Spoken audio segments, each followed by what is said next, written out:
с античного периода здесь были поселения периода Кавказской Албании. То есть в 730-х годах Марван ибн Мухаммад около месяца осаждал Белоканскую крепость, но регион по-прежнему входил в состав Сарира, даже в IX веке. Они жили там и в период Кахетинского царства, потом приняли ислам. Вот сейчас как им удается сохранить свой язык, свою культуру?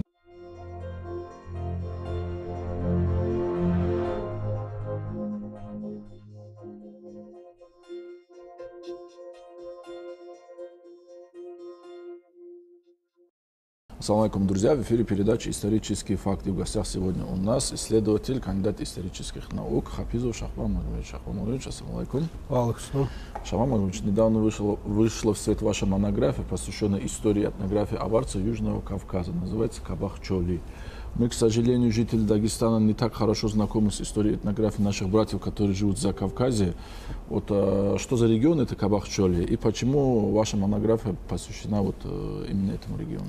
Ну, вот Цор, то есть Алазанская долина, как ее назвали еще аварцы Дагестана, очень интересный, богатой историей, самобытный такой регион, который с самого начала моей научной деятельности привлек мое внимание, и до сих пор я периодически возвращаюсь к данной теме в виде статей, монографий.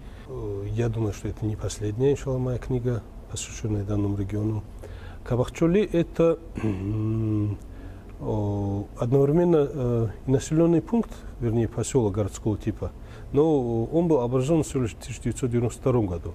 Но более известный Кабахчоли как группа населенных пунктов, то есть это своего рода микрорегион, как, допустим, в Дагестане какой-нибудь Мехтулинское ханство, или Мехтулинское ханство это исторически, как бы сказать, такое государственность была, а у них отдельно Кабахчоли не было, они входили в Джарскую республику. Ну, территориально примерно схоже имеется в виду. Да, то есть это микрорегион такой, сейчас это 7 сельсоветов, всего около чуть меньше 30 тысяч населенных, 30 тысяч жителей, это где-то около 30 тысяч жителей, почти чисто аварские по своему национальному составу. За редким исключением где-то 98-99% населения. Это один из таких этнически однородных микрорегионов Цора. Это Белоканский район, да? Да, это юг Белоканского района на границе с Грузией, прилегающий к Алазане и непосредственно границе с Грузией. Это где-то чуть больше, 13-14 населенных пунктов. Некоторые мелкие населенные пункты в виде Кутанов, они постепенно лишились населенных пунктов, образовались новые, то есть эта цифра населенных пунктов, она не постоянная. Но в целом этот регион интересен чем? Еще с античного периода здесь были поселения периода Кавказской Албании, где жили алпины, так называемые античные. Аварцы, скорее всего, их назвали Хебелял. Ныне это название закрепилось за жителями Тляротинского района, хотя в целом там несколько разных названий, но они все географические, а только Хебелял, оно этнического, такого племенного характера названия.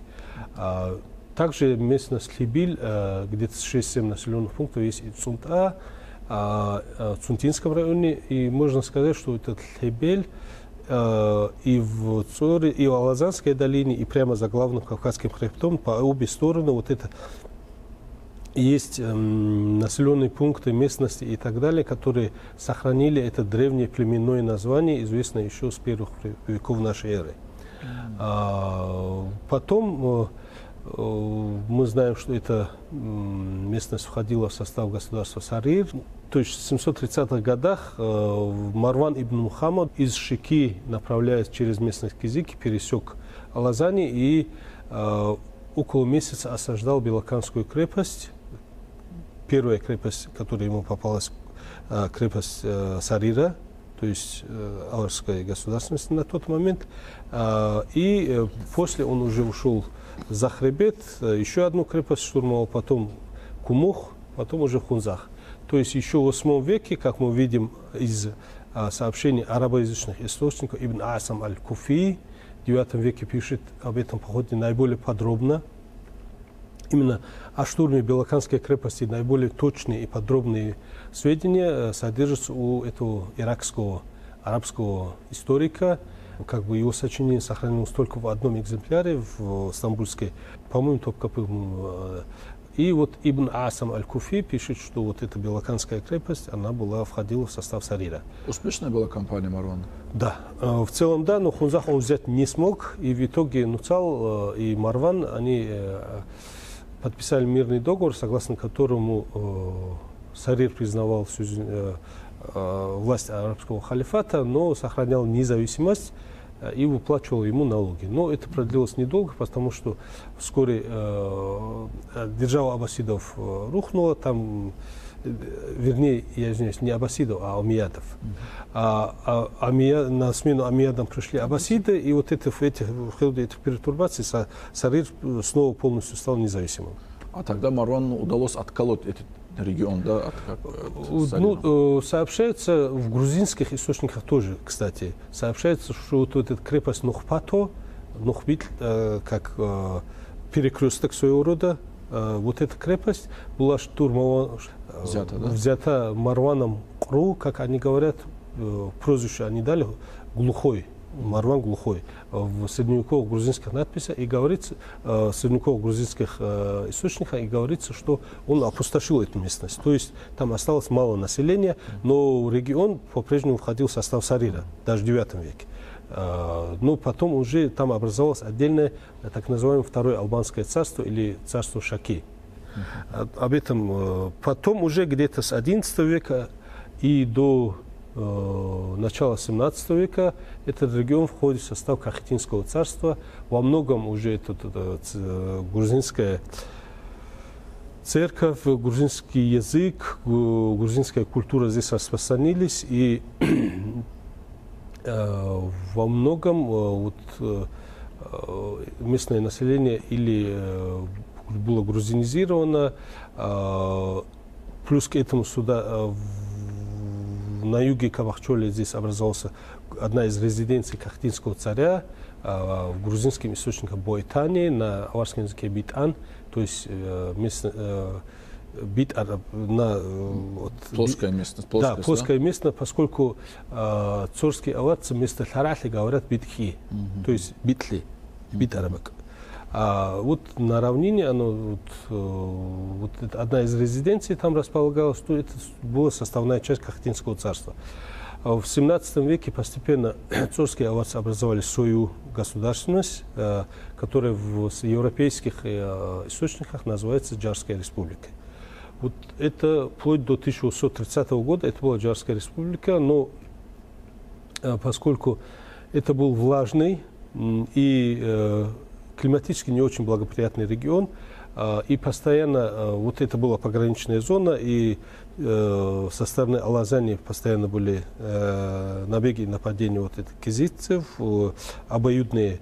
То есть джарцы иногда нападали на кизики, кизикцы, кизикские грузины, они нападали на джарцев. То есть это такой проходной, малоукрепленный равнинный регион, в котором было невыгодно жить, скажем так. И поэтому в 17 веке он опустел, и только зимние кутаны здесь, зимние хутора здесь остались.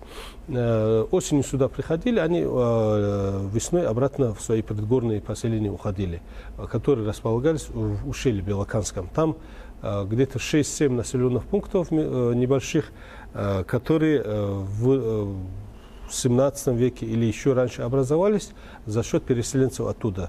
Из Кабахчоли есть переселенцы в Камилухе и в других местах, которые в 17 веке, один из самых крупных, допустим, в Тлярате, в Чараде есть переселенцы отсюда.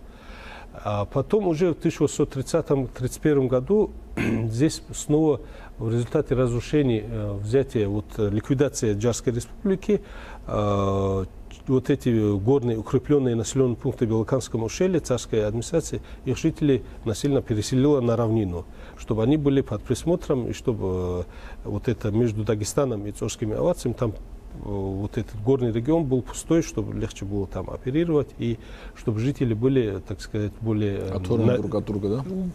И чтобы в легкодоступных местах. С 1831 года вот этот регион стал стационарный, здесь крупные населенные пункты возникли.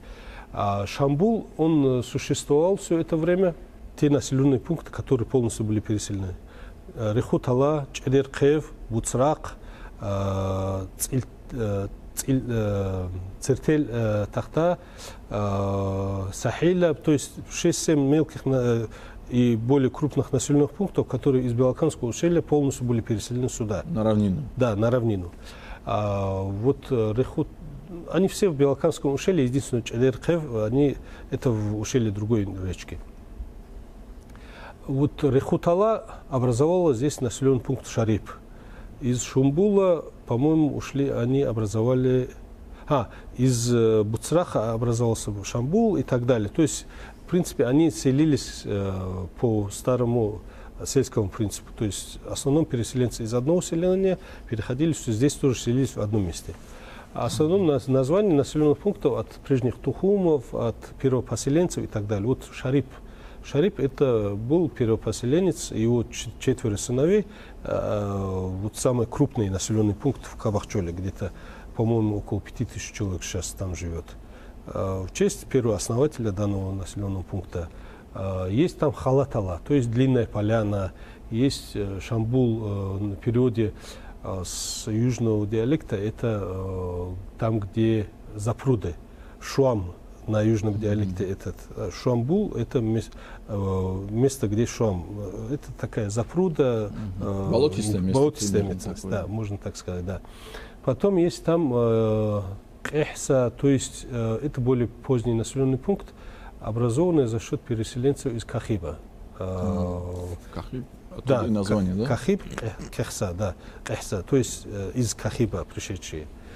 Кехсал, они говорят, но Л отрезается, Кехса, так, Интересно, а с чем было связано такое переселение? Там с внутренним конфликтом во время имамата вот это Касал-Абазан, который был сотником в Кахибе, у него там кровная месть с одним из тухумов, и этот тухум полностью переселился сюда. То есть такой из-за конфликтной ситуации. Но 90% это местные белоканские аварцы, которые из Белоканского ущелья были переселены на свои же хутора. То есть раньше они там жили только зимой, то есть с 17 века. До 17 века они постоянно тоже жили под грузинской властью, под составом Кахетинского царства. Часть была ассимилирована, часть осталась. Вот один из таких важных крупных тухумов, который еще со период Кахетинского царства тоже там жил, Халажал. Кстати, вот один из представителей этого тухума, Халаж Абдулла, влиятельный человек, был другом и кунаком Махана Аварского. У него в доме этого Халаджа Абдулла останавливался Амахан, и там же его служанка этого Халаджа Абдулла отравила Амахана, но он потом был похоронен около Джарской мечети. То есть... Джар недалеко там, да, получается? Да, недалеко, где-то 30 километров, по-моему, по прямой, а так по дороге где-то чуть больше. Вот о чем я хотел сказать, что вот эти халаджал, допустим, которые владели самыми лучшими землями в Белоканах, они жили там и в период Кахетинского царства, потом приняли ислам и продолжали также там жить, но уже... кстати, они... то есть это были аварцы, которые в составе Кахетинского царства, они и христианство исповедовали, и были приверженцами грузинской культуры, но после произошло, как бы сказать, восстановление, инкорпорирование состава уже мусульманской аварской культуры, можно так выразиться, если можно так выразиться. Потом тут основные, как бы, такой краткий очерк я рассказал. В 1921 году вот этот регион был в состав включен Азербайджанской республики, а до этого это была территория Закатальского округа, отдельная административная единица, который определенный период вместе с Дагестанской областью был, а потом отдельно, как и Сухумский отдел, допустим, это позже стал Абхазией. Вот на Кавказе в период Российской империи были два маленьких административных образования, полностью самостоятельных. Это Сухумский отдел, так называемый, который позже стал Абхазией, и Закатальский округ, который позже вошел в состав Азербайджанской республики. Как я понял, период Марвана была попытка исламизации. Потом был период, когда они жили под властью грузинских там князей. Да, ну... Вот как вот эта религиозная принадлежность менялась там вот вкратце? Ну, вот где-то в 8 веке тогда первые, вероятно, приверженцы ислама там появились. Потом в X веке, мы знаем, где-то около 930 года там надпись из Белокана. Тимур Айтберов ее публиковал в переводе. Там арабская надпись строительная, там упоминается в числе строителей некий Баар, в переводе с аварского это красный. Вот эти имена, они до сих пор там встречаются в Соре. Ну, эта надпись о чем говорит? О том, что в 930-х годах там жили и мусульмане, вероятно, были и христиане. То есть в период Кахетинского царства этот регион был полностью христианизирован. Потом в 17 веке снова там ислам усилился. И к концу 17 века это стал полностью мусульманский регион. И сейчас тоже там это чисто, там только мусульмане живут. Это благодаря дагестанским собратьям, да, это произошло? Да. То есть благодаря поддержке джурмутских, тленсирухских и прочих аварцев. Но в основном это было, собственно, их движение. То есть в горной части Цора и до 17 века там были общины довольно крупные. Вот самые крупные это Волуда, в периоде Саварского на хребте. Вокруг нее вот эти общины объединились и создали свою протогосударственность, которая позже стала известна как Джарская республика. Аварцы ее называли вплоть до 19 века Волуда, в честь столицы. Дибир Атаев в 70-х годах там проводил раскопки и выяснил, что еще в период Царира этот населенный пункт существовал. Вероятно, так же, как и Белоканская крепость и так далее. И можно предполагать, что вот горная часть вот этого региона, она в состав Кахетии все-таки не входила. Сохраняла свою самостоятельность, но временами, конечно, они платили налоги или дань, как можно выразиться, но сохраняли свою самостоятельность все-таки. Вот это микрорегионе на сегодняшний день сколько человек проживает? Это 3 района: Белоканский, Закатальский и Кахский. Это где-то 260-270 тысяч человек всего. Это преимущественно дагестаноязычные народы, да? Там где-то половина всего населения это аварцы, где-то около 10% цахоры, есть чуть-чуть рутульцы, еще 10%, ну, большей частью ассимилированные уже грузины, мусульмане и частично христиане, и где-то треть населения это азербайджанцы. А в Кабахчоле какое население? В Кабахчоле чуть меньше 30 тысяч, там 99 где-то процентов это аварцы. Вот вы сказали, был период, когда они были под властью грузинских там князей, был период, когда они попали, допустим, период Марвана, когда была попытка исламизации. Сейчас они живут не как в рамках азербайджанской государственности. Вот сейчас как им удается сохранить свой язык, свою культуру, насколько они успешны в этом? Ну, в этом плане кабахчольцы, можно сказать, одни из таких стойко сохраняющих свою идентичность и язык, в отличие от аварцев, живущих в городах Белокан, Закаталы. Они лучше сохраняют язык, самосознание. И в этом плане таких явных угроз именно в данном регионе не видно. Но вот в самих городах и вот в селах, которые примыкают к этим городам, там ассимиляционные процессы в языковой сфере более четче видны. И Тем более, что политика государства тоже пока вот не располагает к сохранению своей идентичности вот, с языком, с культурой, с их сохранением есть проблемы, и содействие государства тут, конечно, было бы кстати, тем более, что кабахчольцы, они себя показывали с лучшей стороны, и мне кажется, тут Баку нужно лучше как бы присмотреться к нуждам региона и, в частности, языковым, этноязыковым потребностям. И тут необходимость есть, конечно. Вместе с тем можно сказать, что вот мы упустили, может быть, вот важную часть этого исследования, это этнографическая часть. Еще в 2016 году, в октябре, я защитил диссертацию в Институте этнологии имени Миклуха Маклая в Российской академии наук, имеется в виду, на тему «Поселенческая культура этнических дагестанцев Алазанской долины, ЦОР». Этнических дагестанцев ЦОРа, в скобках Алазанской долины.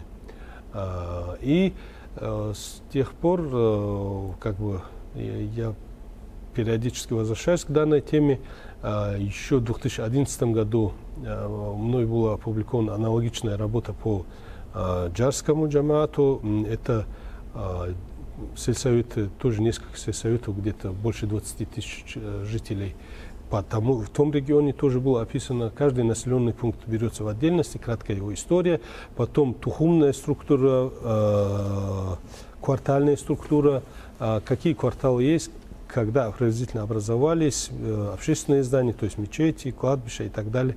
Потом топонимика, вот все антропонимика, все такие основные такие яркие черты этнографического быта. И вот особенно то, что меня интересует, вот эта именно тухумная структура, квартальная структура, то есть непосредственно элементы поселенческой культуры. В принципе, я рассмотрел всех их пофамильно, сколько количественного отношения, каждый тухум ихнего происхождения, то есть они коренные цорцы или миграция из Дагестана, или же это ассимилированные группы в составе вот этих аварцев в Кабахчоле. Ну, есть небольшие там такие группы тоже, которые то есть иноэтничные по происхождению. Вот в целом такое интересное исследование получилось. Я собираюсь продолжить и в дальнейшем по другим таким же микрорегионам ЦОРа, такие же монографии собираюсь опубликовать. Да, последний вопрос, который я хотел задать самым первым, но он у меня остался напоследок. Что значит сам термин ЦОР? Как его понимать? Вот это интересно. Вот о терминах ЦОР и Кабахчоле я хотел бы остановиться на них. ЦОР это в южном диалекте, южных диалектах, сейчас вот в богнодинском говоре, ансухского диалекта, сохранился этот термин в живой речи. Цури – это долина. Вместе с тем, по аналогии, так называется и воронок. То есть, вы же представляете, как форму воронка, такая же долина, окруженная как бы со всех сторон горами. Когда смотришь с главного Кавказского хребта, вот эта вся Алазанская долина, это как бы котловина, со всех сторон занятая хребтами. Есть подобные названия и в Дагестане. Вот райцентр Чародинского района, селение Цурип, тоже такого же этимология. Цор, Цурип, потом Цураиб, есть хутор в Тлератинском районе, потом Гени Цороб, по-моему, возможно, тоже оттуда, это хутор Телетлинский населенный пункт отдельно сейчас. То есть населенных пунктов, топонимов с такими названиями довольно много. И они имеют как бы ясную этимологию, это долина в переводе. Поскольку плоскости как таковой бескрайней у них не было, как мы называем вот эту северную часть Ларахли там, и так далее, вот вся Алазанская долина, когда смотришь на нее с главного Кавказского хребта, это такой большой как бы воронок, это такой перевернутый конус, да? Да, в некотором смысле, да, то есть это такая долина со всех сторон, окруженная горными хребтами, и поэтому она называлась Цор. А Цор одновременно в сознании дагестанцев это и, скажем так, иногда весь Южный Кавказ тоже называют Цором, что не совсем правильно. Изначально это чисто Алазанская долина. А потом Кабах-Чоле. Кабах-Чоле изначально в старых текстах он встречается как Кобак. Нужно иметь в виду, что Коб это название малярии.